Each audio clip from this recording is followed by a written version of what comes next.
That's it. All right, we don't have any minutes to approve, so we'll move on to item 3, the appointment of at-large committee representatives. If you don't have a list of the names that I'm putting forward, I'll get you one. I think it is our, well, I say our, I don't vote on these, but it's the responsibility of the committee to select 3 names off that list plus 1 alternate. Is that correct? What we're doing? Okay. So I would entertain a motion for the first name at any time. Make a motion. Yes, ma'am. Which name? Cooper, you want all the ones that, all of them? I'm sorry. No, we'll do one at a time. Okay. Somebody else, yeah. Make a motion on Cooper Mosley. Okay, I have a motion for Cooper Mosley. Do I have a second? Second.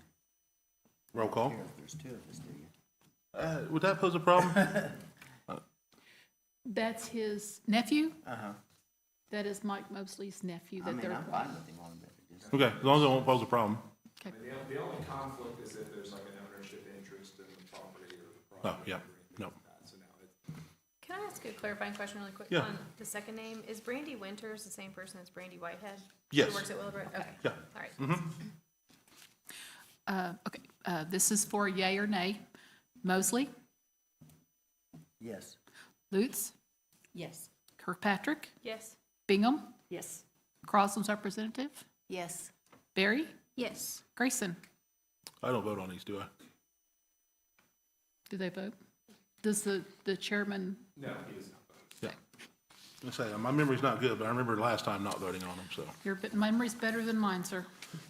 Well, that's a first. All right, I would entertain a motion for another name nomination. I'll make a motion for Brandy Winters / Whitehead. I'll second. Okay? Any discussion on that one? I guess I didn't do that the first time. Who was the second? I'm sorry. Well, if no discussion, we'll go to roll call. Lutz, Yes. Kirkpatrick, Yes. Bingham, Yes. Crosland's representative, Yes. Barry, Yes. Mosley. Yes. All right, I'll entertain a motion for the third name to be presented. I make a motion on Christy Martin. Second?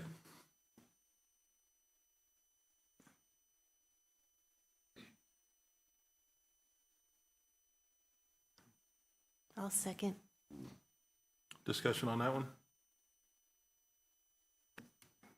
Roll call. Kirkpatrick, Yes. Bingham, Yes. Crosland's representative, Yes. Barry, Yes. Mosley, Yes. Lute, Yes. And I would entertain a motion for the alternate to be selected.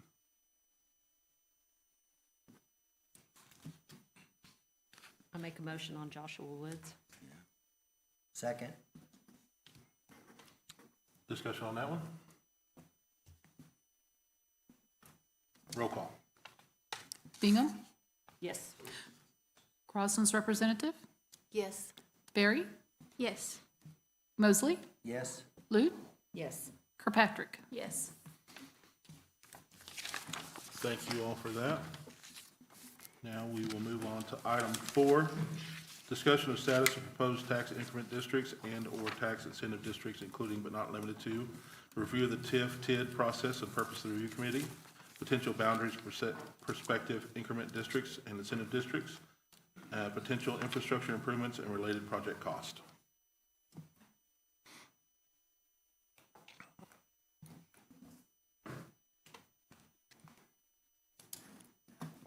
Good afternoon. I'm Kathy O'Connor, and I'm with the Coalign Group. It's a consulting firm that has worked with Chickasha in the past. I work with other communities around the state on tax increment finance, strategic planning, and other economic development projects. We've put together a presentation for you this afternoon that kind of walks through tax increment financing. Some of you were on the previous review committee or involved in that process, so you're probably familiar with this, but we thought we would walk back through it again this afternoon just to refresh your memory, answer any questions you might have. And then we are also going to be talking about another incentive that's allowed under state statute called a tax incentive district. and it works a little bit differently, and we'll talk a little bit more about that when we get to it. So I'm going to try to advance. Where's the okay? Yeah. Okay. So tax increment finance districts are authorized under the Oklahoma State Constitution and allowed under the Local Development Act. The way that the tax increment district works is it apportions the increment of new tax revenues, which means it's the new tax revenues generated by new investment within the district to finance identified project costs. You can create TIF districts for up to 25 years, and TIF is an economic development tool used to incentivize capital investment in underdeveloped or undeveloped areas to enhance the tax base, increase employment opportunities within the city, and create new private investment. It's created by a city ordinance after they complete the entire public hearing process. This committee is an important part of that process and provides input from the taxing jurisdiction's perspective into the elements of a proposed TIF district. So TIF districts can only be established in certain areas. Let's see if can you go, oh, there we go. That's gonna work. It has to be a reinvestment area, which is an area that requires public improvements to reverse economic stagnation or decline, to serve as a catalyst for retaining or expanding employment, to attract major investment to the area, or to preserve or enhance the tax base, or in which 50% or more of the structures are at least 35 years old. You can create them in an area that is blighted under the Oklahoma Urban Renewal Act. I think only Oklahoma City and Tulsa may have urban renewal areas, so that may not apply here. You can use them for historic preservation projects and in a historic preservation area. And then you can also use them in an enterprise area. And those enterprise areas are designated by the state and federal government and represent areas where there has been economic decline, lower incomes, less job creation, things like that. So the way that it works is the ad valorem taxes from the base assessed value, once the district is created, continue to go to all of the taxing entities. The increment is used to fund eligible project costs. These can include land acquisition, infrastructure, parking, and financing, or what's called assistance in development finance, where you provide an incentive to a developer to assist them with the project. TIF districts can include property tax, sales tax, or hotel taxes. The last one that we did here in Chickasha had sales taxes in it. This one, we're not really looking at sales tax at this point in time, but that may come up later. It does not affect the tax rate, and it does not affect the obligation to pay taxes. So there's always a lot of confusion about TIF that it's a tax increase. It is not a tax increase. It does not raise taxes in the area where the TIF district is created or in any other part of the community. This is just a diagram. I have two things to change. This is a diagram of how, just a visual representation of how tax increment districts work. At the beginning of the TIF district, which is on the left-hand side of the slide, that's the beginning of the creation of the TIF district. The base assessed value is established, and the taxes from that base assessed value continue to go to all the taxing jurisdictions for the life of the TIF district. The darker green shape is a representation of the incremental increase in values and the taxes that result from that. And then at the end of the TIF district, at the end of 25 years, or when you reach the budget, all of the taxes are then distributed to the various taxing jurisdictions. So what are some of the reasons to create a TIF district? They include to attract major investment to the area, to serve as a catalyst for creating new jobs or retaining existing jobs, to promote economic development, to increase tax revenues, raise property tax values, and to, not property taxes, property values, and improve economic stability. they make possible investment or economic development and growth, which would otherwise be difficult or impossible without the assistance provided by TIF. And this is kind of what you hear about when you're talking about TIF, the but-for test. It's the litmus test for creating a TIF, is whether the development would occur to the same degree, in the same manner, in the same timing without the TIF. And if it would, then you don't meet the but-for test. I will say that, and this is just kind of like my opinion working around the state and working in this for a long time, is that for most communities, tax increment finance is really the only tool that they have to try to attract new jobs and new investment to their community. There are some state incentive programs that apply to quality job creation, but the state otherwise does not get very directly involved in with communities on economic development, frankly. Sometimes there might be a few little grant dollars that float around, but the real direct incentives and development of infrastructure to to support economic development is usually funded by tax increment finance around the state.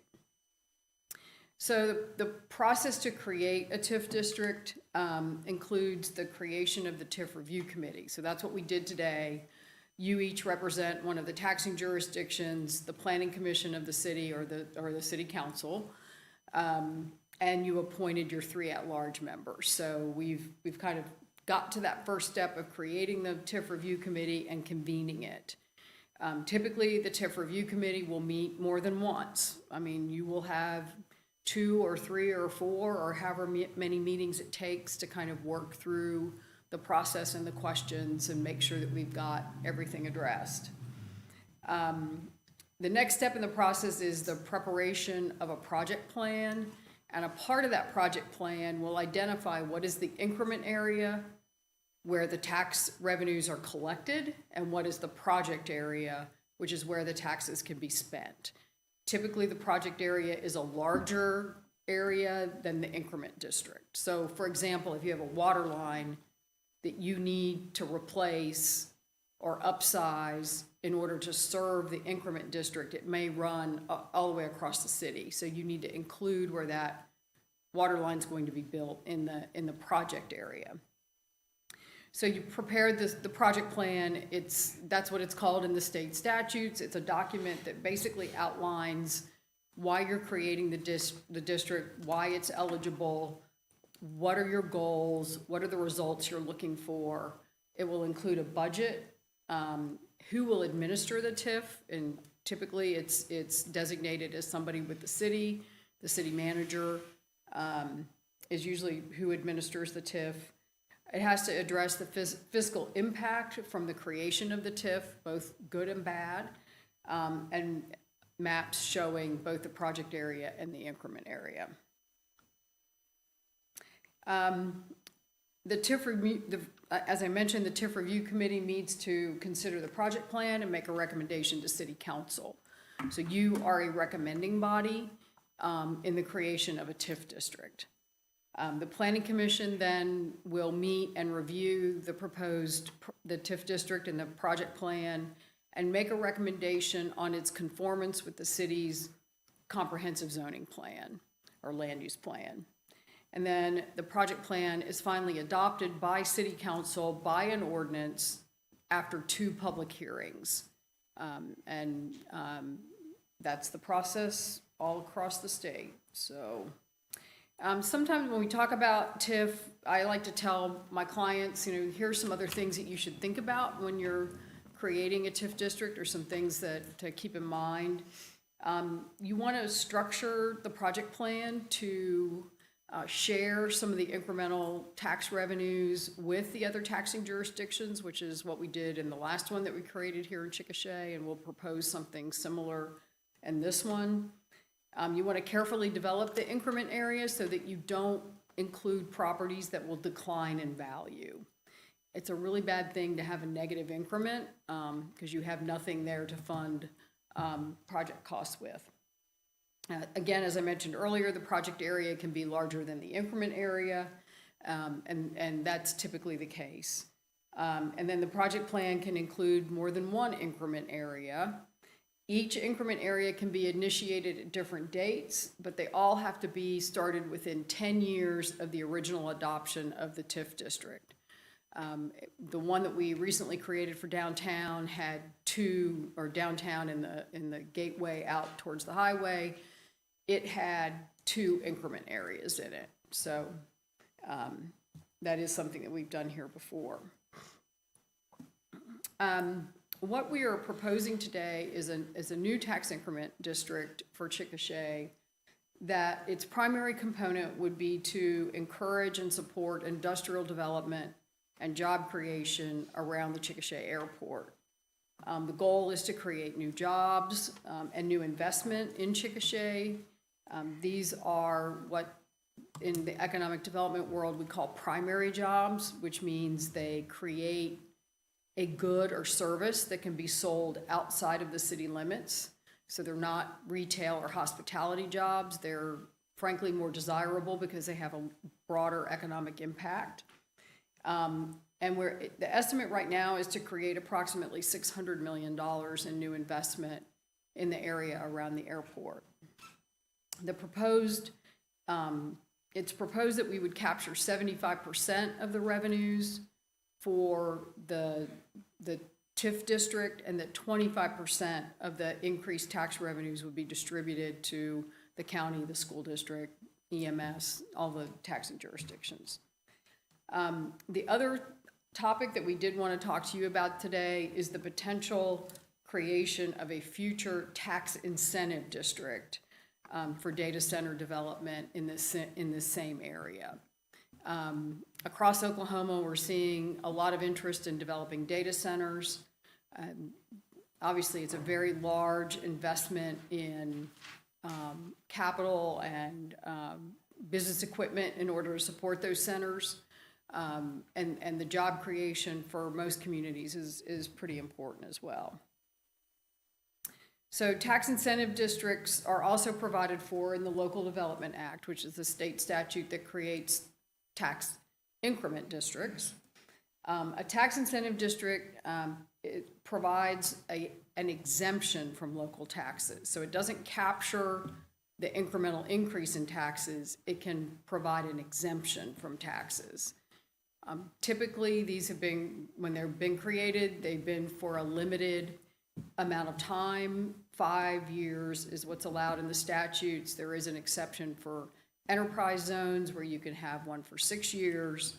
There was an amendment to the state statute a couple of years ago that allowed for a 25-year exemption for data centers. And so if you've heard about data centers being developed in Stillwater and Muskogee, and there's even, I think, one proposed in Yukon, they are using this part of the state statutes to provide incentives to those data centers.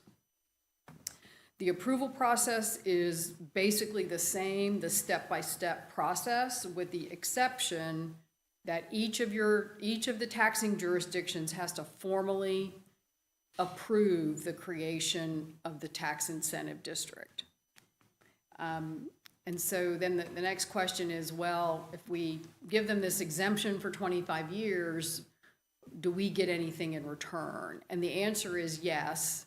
That typically what we're seeing is that the communities and the taxing entities enter into payment in lieu of tax agreements with the data center developer that provides payments back to the city, the county, the school district, the VOTAC, to all of you as a part of the data center development. We don't have complete information about all of this yet, but we did want to get the idea out in front of you because it is being talked about. We wanted to make sure you all knew about it and were not surprised if you heard about it somewhere and didn't understand how it was going to work. And we can talk a little bit more about the specifics on some of this, and Nate Ellis with the Public Finance Law Group is here, who may be able to better answer any of your questions and provide more details about the process. But in other communities in Oklahoma that have granted the exemption, the agreements have in effect allowed for an abatement of about 75 to 85% of the local taxes. So the jurisdictions are receiving payments that equal about 15%. But in the development of a data center that could be $500 million, 15% is a lot of money. And so it does help kind of smooth out some of the payments from data centers because the way the equipment depreciates so quickly. And this is just some details about what we see happening next with the project plan for the TIF district. Now, right now, all we're going to be working on is the tax increment finance district, not the tax incentive district. Portion TIF revenues pursuant to the project plan. The city manager will be listed as the person in charge of implementation. The city will approve public agreements. So the city council will approve agreements with developers that outline what the specific incentives will be that might be granted. And then the city will disperse to the other taxing entities the allocation of ad valorem revenues that are generated through the new investment. So that 25% the city would receive, and then that gets distributed back to all of you. Assistance in development finance for developers. It's a direct incentive representing reimbursement for public infrastructure costs. That's what we see mostly for these projects, is that the developers put in the infrastructure, so they make the commitment, they spend the money, and then the TIF district reimburses them for their costs over time. So we're not proposing that the city borrow any money, create any debt. There would be a pay-as-you-go kind of element to this, so no money, no new investment, no increment generated, no payment to the developer. And then infrastructure projects could be undertaken by the city also and paid for through TIF revenues if that's how the city decides to go forward. I think that slide's not correct. Estimated impacts from projects on obviously new investment, job creation, business creation, new businesses inside the TIF. The increment district will create short-term and long-term employment opportunities for people in Chickasha. The creation of primary jobs will have an ancillary economic impact greater than hospitality and job creation. That's what I was talking about, the difference between primary jobs, jobs that work in warehouse, manufacturing, distribution, those kinds of industries. And then the short-term and long-term payroll will likely result in increased spending throughout the community. I'm not sure. I had a slide that had the map, but I don't know what happened to it. That's weird. Let me see. Yeah, I've got it. Yeah, let me just get to it.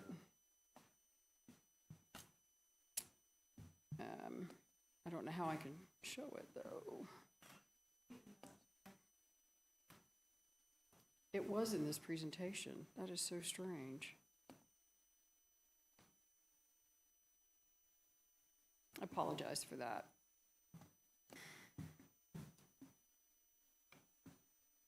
Now I gotta...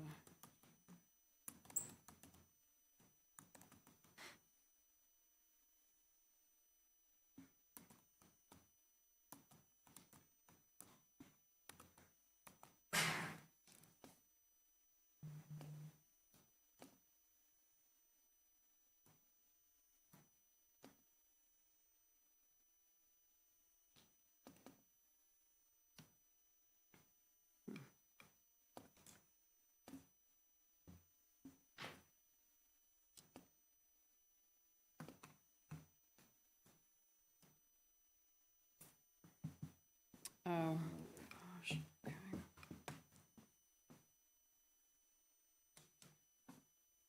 I'm gonna have to do it some other way. My computer just got kicked off the Wi-Fi. I've got it in my email.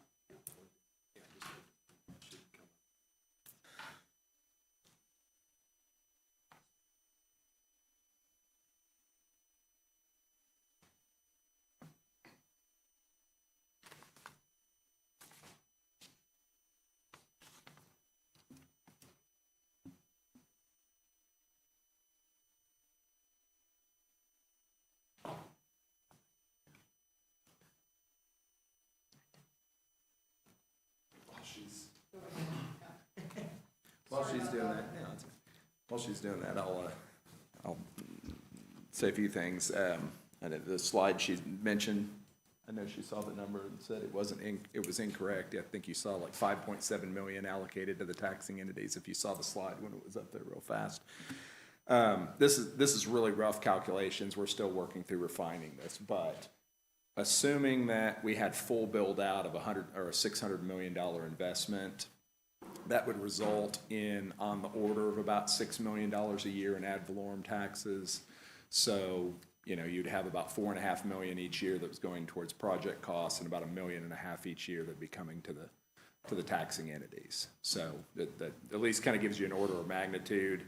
Again, we're kind of working through what kind of a build out timeline you'd want to look over. But, so, it might generate on the order of $100 to $120 million in ad valorem taxes over a 25-year time horizon. Again, 25% of that coming back to the taxing entities. So, again, as we get more into this with the project plan and everything, we'll have a little bit more specific projections.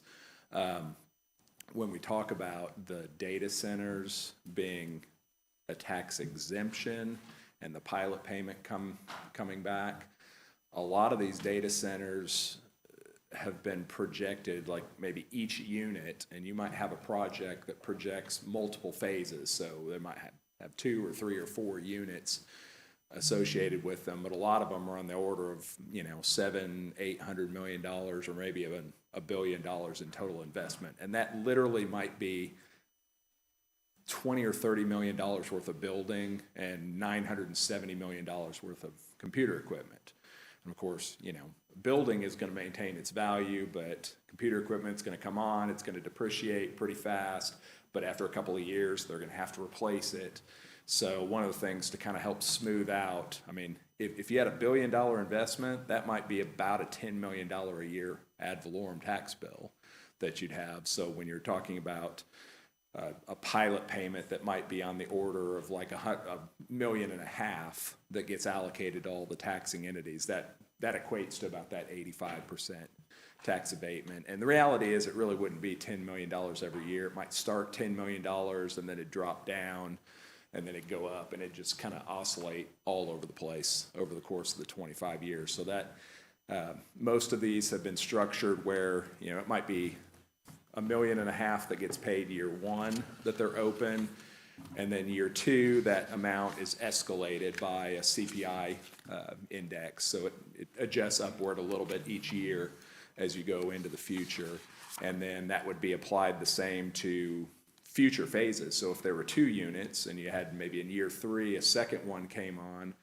then you'd have another pilot payment that's coming in with that. So the idea is if you get 3 or 4 of those, you could actually have a pretty considerable stream of revenue coming back to all the taxing entities. Even one would be a fairly significant. So the area we're talking about for the TIF is the red bounded area. And so there's an industrial park area that's immediately to the west of the airport. And so that's primarily where we're projecting. What's proposed is to try and recruit small to medium-sized businesses that would build office suites, whether they're office or, actual industrial production of some type, but multiple units throughout that area. Also within the municipal airport, it's anticipated that we might have some ancillary development. If you have some, significant businesses locating near the airport, there might be a need or desire to have hangars or additional facilities there on the end. You see we had to ask what this was the other day, but this area, it's kind of this V right here is a grass runway, kind of effectively an emergency runway that's out there. But you can see there's fairly significant areas in and around that could potentially be developed. And then down immediately to the south of the terminal area as well. So that would be the area that's the TIF that we're talking about now. When the data center project is a little more mature and ready to actually move forward, it might overlap our work on this TIF district, or it might be after we're done with this TIF district.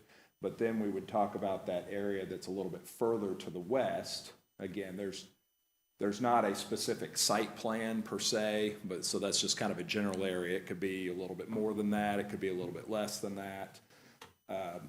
But in order to do that, and then you also see the area that's a potential use as an RV park that's further to the south.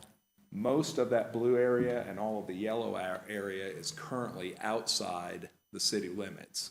So an initial step before any TIF or TID could be created on those areas is the city would have to formally annex that property into the city boundaries. So again, that's why we say we're a little further down the road with things on that. So again, our city boundaries actually extend out to right here where the red line is and then coming straight up. So that's actually in the city right there. So our current TIF area that we're talking about is all within the city. It's also all within a designated enterprise zone as well, so it qualifies on that basis for purposes of creating a tax increment district. Questions? Now, is the proposed TIF area, that's all either city-owned or one owner, or is that a little bit of stretch of land there on the south? It's kind of both, and I can't remember. This is all city-owned here currently. I think this part is city-owned, but there's maybe part of it and part of it down here that are owned by other parties, but I'm not for certain on that. I remember there was some ownership other than CMA or the city on a little bit of that. I think it's the bottom part, there's an Yeah. easement there. I don't know how many acres there is there, but I believe that's owned by, not Chet. Yeah. So, and again, I think they're either in negotiations or have contract on it as well, so.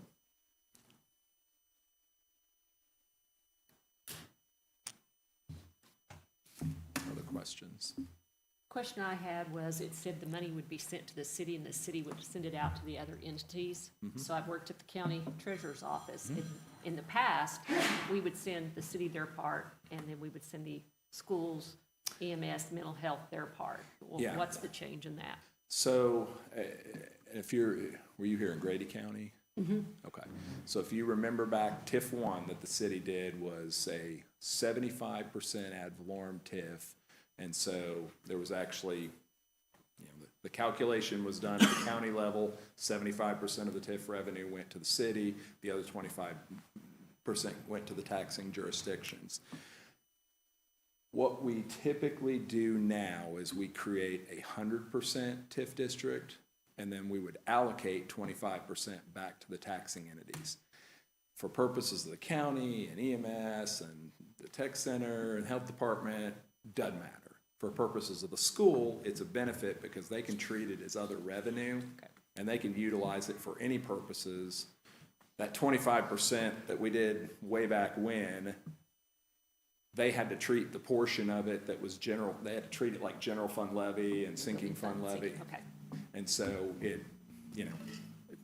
the net result is there's more dollars that are net available to the school district by structuring that way in the long term. And it won't hit them on their state funding. Yeah, and so they don't get it, yeah, that, I guess the part I left out, any amount that got treated as general fund levy or county 4 mil, a portion of that would get treated as a chargeable against the amount of state aid that they're eligible to receive. So they get a little more at the local level and a little bit less coming from the state, and it kind of washes out for them. But this way, they still get the full benefit of the state aid they were going to get, and they get this additional revenue that's coming in, and they've got pretty substantial discretion in how they want to actually spend that as well.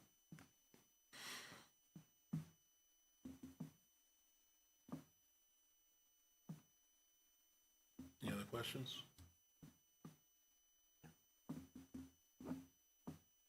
I think we're good, Nate. Ruth, you good? Yes.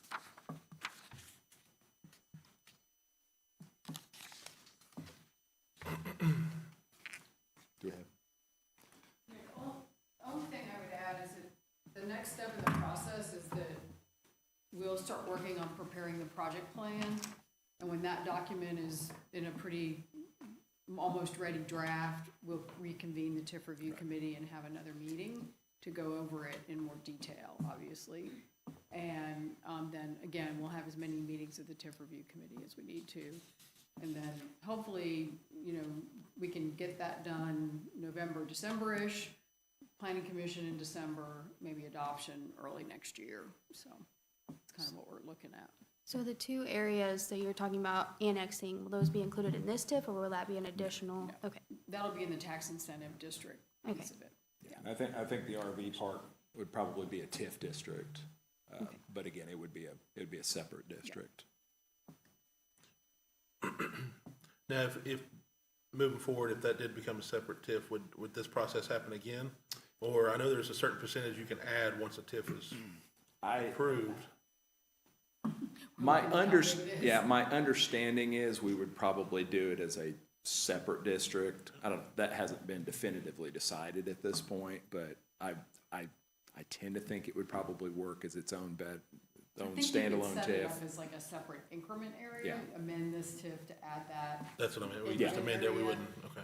Because of the timing, you know, when is that gonna happen compared to some of the other things? Either way, it would be that same process though, with the review committee and planning commission, public hearings before it went back Yeah, to the 'cause there's a city. lot of what ifs on that one. I think land acquisition would have to happen first, then annexation, and then Yeah, we could talk there's about a it. few steps in the Yeah. process, so, Right.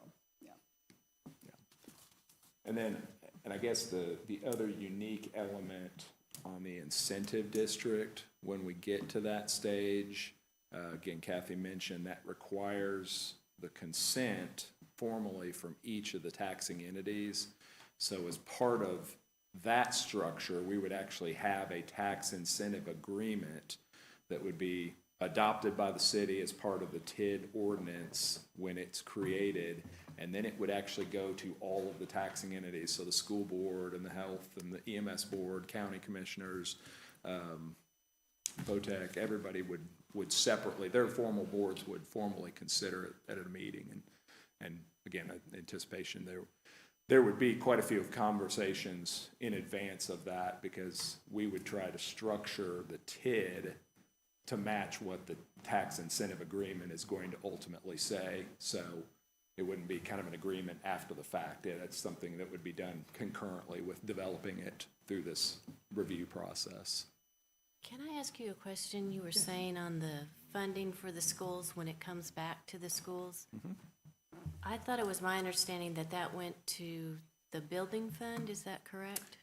Historically, yes, we have treated it that way, But it doesn't have to? I think we've kind of come to the conclusion that, I mean, you can use it anyway. And I think we designated it that way in prior TIFs here in the city, but I would anticipate on this one, we'll have a little bit more open designation, It's so almost like unrestricted. effectively, yeah. just a general question, are there any I restrictions? hope that's good news to you. Yeah. Because we're losing it out of our operation funding. Right. It's going into capital improvements the other way. Well, another important point on this property is it's never paid ad valorem before. It's been, for the most part, most of it's been city-owned, so it's been sitting there with no Yeah, ad there's valorem. A handful of dollars coming Yeah, in so from the private. nobody's been but- getting anything from it. Yeah, most of it is $0 right now. Chloe, do you have I was gonna ask if there were any restrictions on how many TIF districts a city can have at one time. There's no restriction on the number. There are statutory limitations that you cannot have more than 25% of the city's land area in a TIF district or TIF or TID districts in the aggregate. You can't have more than 35% of the net assessed valuation of the city within a TIF or TID district aggregate of all of them added together. You can't have more than 25% of the school district's net assessed valuation in TIF districts in the aggregate. So, I mean, you'll recall our downtown TIF that we created is actually fairly small. The one out towards the interstate was a little bit larger. Combined, it was still around 6% of the land area. The net assessed value, I think, was, if I remember right, was either less than that or might have been closer to 8 or 9%. But again, you know, here, we're adding effectively zero to, it's land area, but there's almost no valuation. So, yeah, I mean, you could have 30 or 50 TIFs theoretically. It's just, it's more function of total one. And as you annex area, if areas are annexed in, that increases the denominator that you're dividing against as well, so, but yes, good, it's a good question, short answer, we're not close to any of those lines yet. Okay. So if there's currently no ad valorem tax being paid, then the base of the city and the schools would be zero. Correct. And so these big businesses move in with lots of people that need their children educated. Yeah, and so, again, that's, you would have that portion of the revenue stream that's coming back. I thought it was zero. Well, Well, the base would be zero, but we're talking about 25% of the new tax revenue okay. that would be coming Okay, back. okay. and To the and tax theoretically, these people moving in are buying homes, which are paying Yeah. full Right, ad valorem right, and right, stuff like that, so. Okay. Because there's no residential out there right now, so you wouldn't have to worry about losing any Yeah. Okay. wherever they're living But ad valorem. it's zero base right now because the city owned it. Does Chet not own it now? And so you would have a base value of the new owner. I can't, do you know which property? They're in the process of closing that. I don't know that that's happened. It's been closed, but I don't think that he hasn't owned it long enough to have an Yeah, assessed because it would value. start January Correct. 1. So January 1, there would be a new base value on it Yeah, if he, before yeah, improvements. So yeah, if he closes before the end of the year, before we create the tax increment district, yeah, the base might be something larger based on And that what goes on the would be tax included rolls. if this didn't take effect, so that would be taxed and divvied up to the Normal. entities like normal, Okay. yes. Okay. Yeah, so I guess he has, is that the land on the south part, or is that a city parcel? No, it's the large parcel, yeah. Okay, that's formerly city or CMA owned? Yeah. Okay. All right, so yeah, So January 1, Yeah, we would I have would a expect, yeah, new 'cause we're- base value of something. yeah, I do not expect we'll complete this process before the end of the year, so yes, I would expect there will be some base, and we can, as we work into this, we'll maybe talk to the county as well and try and coordinate an idea of what we think the base might be going forward, since it hadn't actually happened yet, but again, I would anticipate that number is still gonna be fairly nominal compared to the proposed development, so, but yeah, whatever is in the base, that would 100% go to the taxing entities, and, you know, the school's portion of it would be subject to any sort of offsets for state aid as well.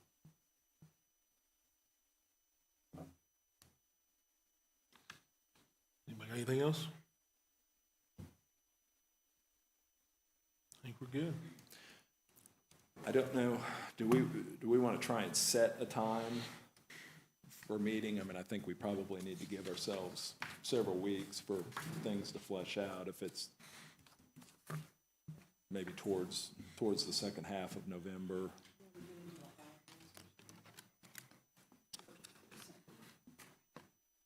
So, if there's a thought, is this generally a good time of day?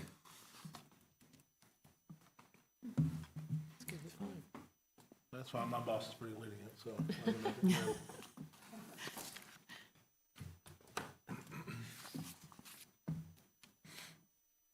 Yeah, I don't know if we want to shoot for as early as the 17th, but, yeah.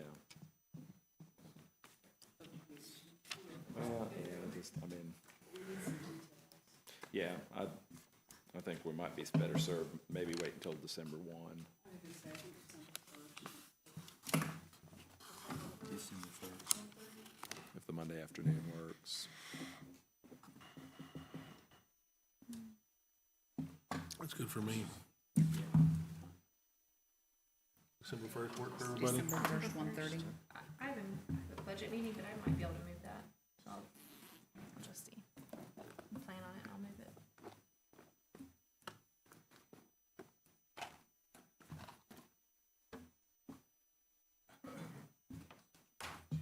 think that works for most everybody. December 1st, 1:30. Yes. Put that in the calendar. There we go, that's better.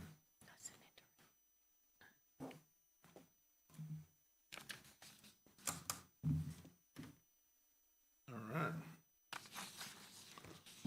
I think that was the last item on our agenda before adjournment. Does anybody have anything? No? Well, I really appreciate everybody's time. I know it takes away from your busy days, but, you know, I think this is very important for the future of our community, so I appreciate everybody's involvement. With that, I'll entertain a motion for adjournment. I'll make that motion. Motion and a second. We're adjourned. Thank you.